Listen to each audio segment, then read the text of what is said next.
year, when schools start, the parents are dancing in the streets. I do the same thing, and the teachers are freaking out. They're panicking. But in June, the parents will be freaking out, and the teachers will be relaxing and dancing in the streets. So as we start a new Islamic year, again, what will decide whether you will be successful or not successful in this year or the years to come is your attitude. Life is full of tests. So it's all about your positive attitude. Wise man, Hakim, he was picked from the road in a critical condition, and he was taken to the hospital. He was basically dying. So they took him to the room. He opened his eyes and he saw the nurses and the doctors. They were freaking out. They were scrambling around because they were trying to save his life, but they didn't know anything about him. They didn't know his name. They didn't know his blood type. They didn't know his family doctor. They didn't know anything about him. So basically he tried to motivate them. He lifted his oxygen mask and he started to say, be positive, be positive, be positive. And he said it like 50 times, but they were still panicking, you know. So eventually he died. But the nurses and the doctors always remembered him for his positive attitude. It's a good thing, right? This is his last nasiha, his legacy. The last thing he said was, be positive. Then subhanAllah, after the janazah, after the burial, they realized that he was not actually telling them to be positive. He was just telling them his blood type. Be positive. Your attitude in life will decide whether you will be successful or not, whether you will be happy or not.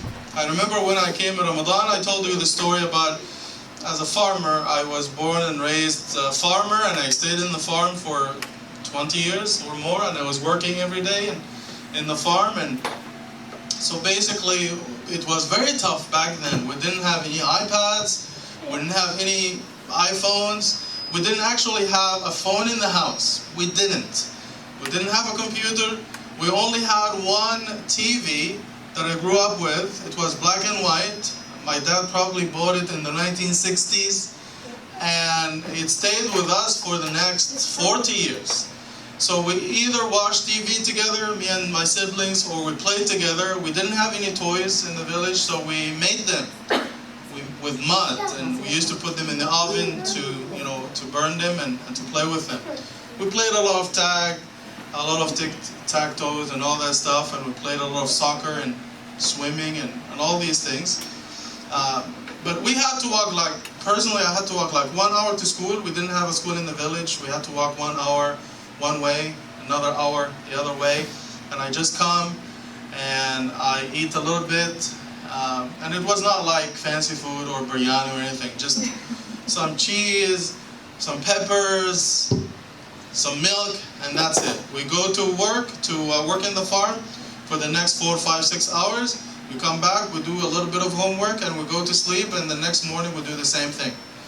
And so basically life was not easy.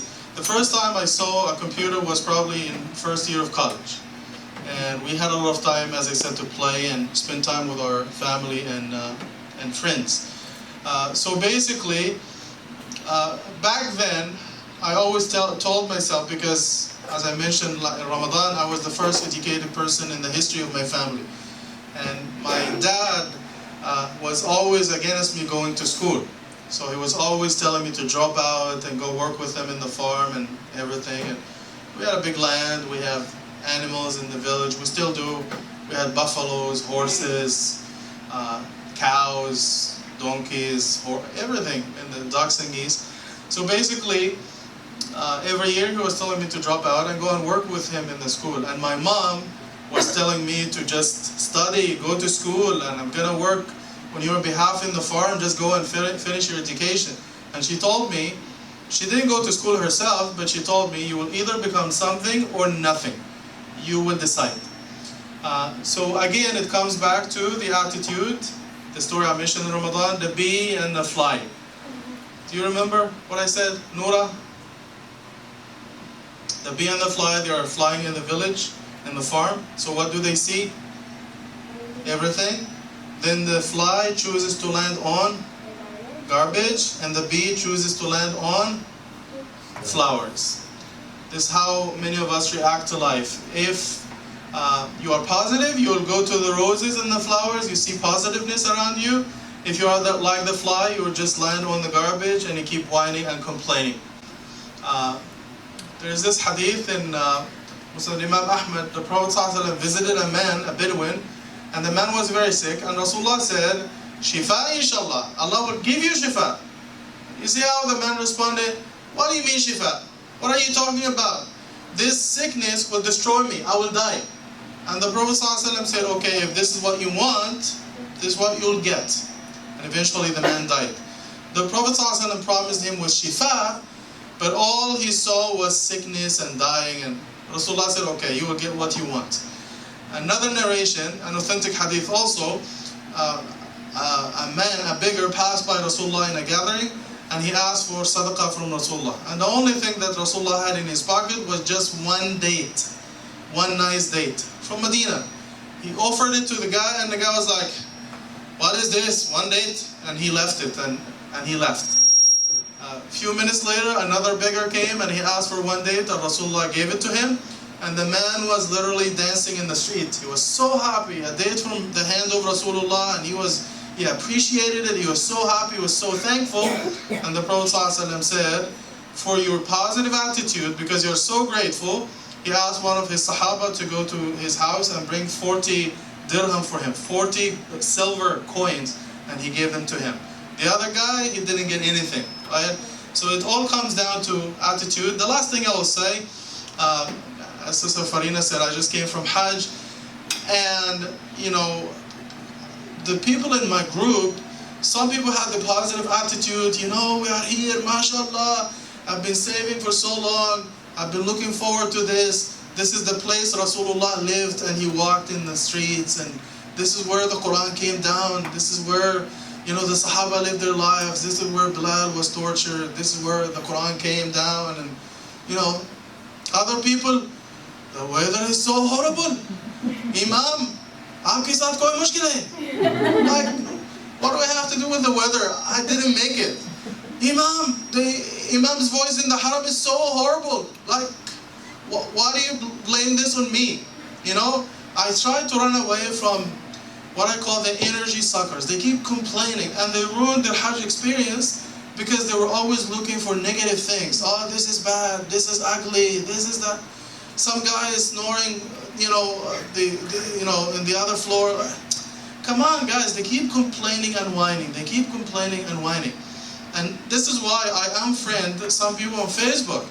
Like every morning, the first post I see, like this guy, wallahi, this is a true story. A guy from Egypt, today, his dad died. The next day, his mom is sick. The third day, his grandma went to jail. The fourth day, his son coughed like last night, and he said, is he gonna die? Like, this guy is so negative. I call them energy suckers. I try to stay away from them because, subhanAllah, these guys are so creative because they have a problem for every solution. You need to run away from them and be positive, just like Rasulullah. He always saw positiveness around him, and this is why he was happy, and he was able to deliver this positive attitude to other people. So if you have this positiveness inside, your life will be easy, you'll be happy, you'll achieve things in life. But if you're negative and you see negativity around you, you are not able to achieve much because you will waste your life just whining and complaining. So I'm not going to whine about what happened to me when I was young, all this spanking. I can write books, and subhanAllah, my dad is in Jannah now, hopefully, inshallah ta'ala, so I'm not going to talk much or backbite, but he was a good guy. He wanted me to behave in a certain way, but he did his best. May Allah forgive all of us, inshallah ta'ala.